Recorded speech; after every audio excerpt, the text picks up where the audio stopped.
దేవుని నామమునకు స్తోత్రములండి. ఈనాటి ధ్యానాంశము ప్రత్యక్ష గుడారంలోనికి కావలసిన పరికరములు. నిన్నటి దినమున మనం కొన్ని మాటలు, కొన్ని వస్తువుల గురించి మనం నేర్చుకున్నామండి. మరికొన్ని వస్తువులు ఈనాటి దినమున నిర్గమకాండం 35 అధ్యాయంలో మనకి గమనించగలము.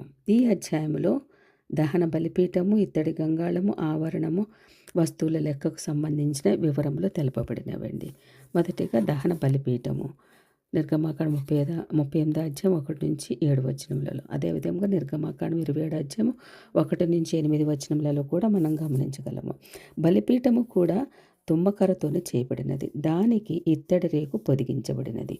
దాని పీఠ సంబంధమైన ఉపకరణాలు, దాని బిందెలు, గరిటెలు, గిన్నెలు, ముండ్లు మరియు అగ్నిపాత్రలన్నీ చేయబడినవి. ఈ ఉపకరణములన్నీ ఇత్తడితో తయారు చేయబడినవి. బలిపీఠమును మోయుటకు మోతకర్రలను కూడా తుమ్మకర్రతోనే తయారు చేయబడినవి. బలిపీఠమును గురించి 2వ దినవృత్తాంతాల గ్రంథము 1వ అధ్యాయం 5వ వచనంలో కూడా మనము గమనించగలము. అదేవిధంగా ఉపకరణములను దాని గురించి నిర్గమకాండము 31 అధ్యాయం 9వ వచనంలో కూడా ప్రస్తావించబడినది. రెండవదిగా ఇత్తడి గంగాళము. నిర్గమాకాండం 38 అధ్యాయం 8వ వచనము. అదేవిధంగా నిర్గమాకాండం 30 అధ్యాయం 17-21 వచనములలో కూడా ఇత్తడి గంగాళము మరియు దాని పీట తయారు చేయబడినది. ఇవి ప్రత్యక్ష గుడారపు ద్వారమున ఉంచబడిన. ఈ గుడారము ప్రత్యక్ష గుడారంలో ప్రవేశించి వారు ఈ నెట్టితో పాదములు, ముఖము, చేతులు కడుక్కొని శుభ్రంగా పరిశుద్ధంగా ఉండడానికి అక్కడ కడుగుకొని ఆ లోపలికి వెళ్ళవలెను. అదేవిధముగా ఆవరణము. నిర్గమాకాండం 38 అధ్యాయం 9-20 వచనంలో, అదేవిధంగా నిర్గమాకాండము 27 అధ్యాయం 9-19 వచనములలో కూడా ఆవరణం గురించి ప్రత్యేకంగా వ్రాయబడినది. ఈ వాక్య భాగంలో గుడారపు ఆవరణం యొక్క నిర్మాణమునకు సంబంధించిన వివరములు ఇవ్వబడినవి. వాడబడిన వస్తువుల వివరములు, వాటి కొలతలు స్పష్టంగా వ్రాయడము అనేది ఇక్కడ మనకి విశేషము. ఎందుకంటే ప్రతిదీ కొలతల ప్రకారముగా ఉండాలి, రంగుల ప్రకారంగా ఉండాలి. ఏ వస్తువు ఎక్కడ వాడాలో దేవుడు చెప్పినట్లుగానే చేయాలి అని మోషేకి ఆజ్ఞాపించినాడు.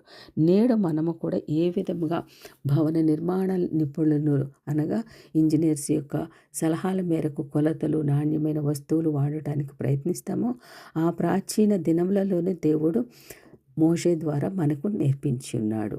ఈనాటి సైంటిస్టులు కానీ మరి ఇంజనీర్లు కానీ ఎవరన్నా కూడా అవే పాటిస్తున్నారంటే మొట్టమొదటిగా మోషేకి దేవుడు చెప్పేటాడు. పరలోకంలో ప్రత్యక్ష గుడారం ఉన్నది. అదే కొలతల ప్రకారంగా అదే వస్తువులతోటి అంత మేరకు నేను ఎంతవరకు కట్టాలనుకుంటానో అంతే రాయాలి. ఆ వస్తువులే వాడాలి, ఆ రంగులే వాడాలి. ఆఖరికి నులుపోగులు అంటే దారపు కూడా ఎంత సన్నగా ఉండాలి, మేకులు చిన్న చిన్న మేకులు కూడా ఏ విధంగా వాడాలన్నది ఖచ్చితంగా చెప్పి ఉన్నాడు.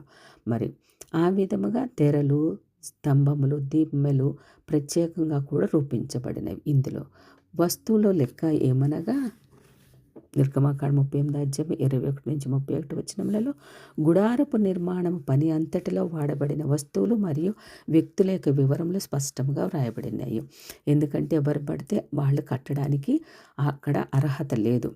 దేవుడు ఎవరెవరిని ఎంపిక చేసుకొని మోషేకు చెప్పాడో మోషే వారిని మాత్రమే ఎంపిక చేసుకొని వారికి ఆ పనులు అప్పగించినట్లుగా మనకి ఇక్కడంతా కూడా గమనించగలమండి. ఎందుకంటే ఒక్కొక్కరికి ఎక్స్పీరియన్స్ని బట్టి దేవుడు వారి యొక్క నైపుణ్యతను బట్టి, వారి యొక్క చాకచక్యమును బట్టి, వారి యొక్క ఇష్టాన్ని బట్టి వారికి పనులు అప్పగించినట్లుగా కనిపిస్తుంది. మోషేను గొప్ప సాధనముగా ఈ పని నిమిత్తం దేవుడు వాడుకున్నాడు. మోషే నాయకత్వంలో పని అంతా జరుగుతున్నది. అహరోను కుమారుడైన ఈతామారు పర్యవేక్షణలో పని కొనసాగుతున్నది. నిర్మాణం పనులు నైపుణ్యం గల బెసాలేలే మరియు అతనికి సహాయకుడైన అహోలియాబు నిర్మాణ బాధ్యతలు చక్కగా నిర్వర్తించారు. సుమారు 6,03,550 మంది ఇశ్రాయేలీయులు అనగా 20 సంవత్సరములు పైబడిన వారు పన్ను రూపంలో బంగారము, వెండి, ఇత్తడి మొదలగు విలువైన వస్తువులను సమకూర్చారు. 20 సంవత్సరాలు పైబడిన వారే 6 లక్షలకు పైగా ఉంటే, మరి అంతకన్నా తక్కువ వయసు గల వారిలో లెక్కింపబడిన వారు మరెంతోమంది ఉన్నారో వారు బంగారమును 116 మణుగుల 53 తులముల ఎత్తు సమర్పించారు. అలాగే 400 మణుగులు 1575 తులముల వెండిని సమర్పించారు. మరియు ఇత్తడి 280 మణుగులు 2400 తులముల ఎత్తు సమర్పించారు. ఇవన్నీ గుడార నిర్మాణంలో వినియోగించబడినవి. దేవుని ఎడల ఇశ్రాయేలీయులు కలిగి ఉన్న సమర్పణ జీవితమును ఈ వాక్య భాగంలో మనకి బోధించుచున్నది. అంత శ్రద్ధాభక్తులతోటి అక్కడ ఏది కూడా తక్కువ కాకుండా దేవుడు ఎంత వాడమన్నాడో అంత వారందరూ కూడా సమకూర్చారు. నేర్పరులను తమ నేర్పరితనమును బట్టి దేవుడు వాడుకున్నాడు. మనము కలిగి ఉన్న నైపుణ్యమును బట్టి ప్రభువు మహిమార్థమైనదిగా వినియోగించుకోవాలి. దేవుడు మనలను దీవించిన కొద్దీ కూడా మనము కృతజ్ఞత అర్పణలను అర్పిస్తూ ఉండాలి. కృతజ్ఞత కలిగి ఉండాలి. అప్పుడు దేవుడు మన జీవితంలో కూడా అభివృద్ధి చేస్తాడన్నది ఇక్కడ మనకి తెలియజేస్తున్నాడు ఈ వాక్య భాగంలోంచి. ఆమేన్.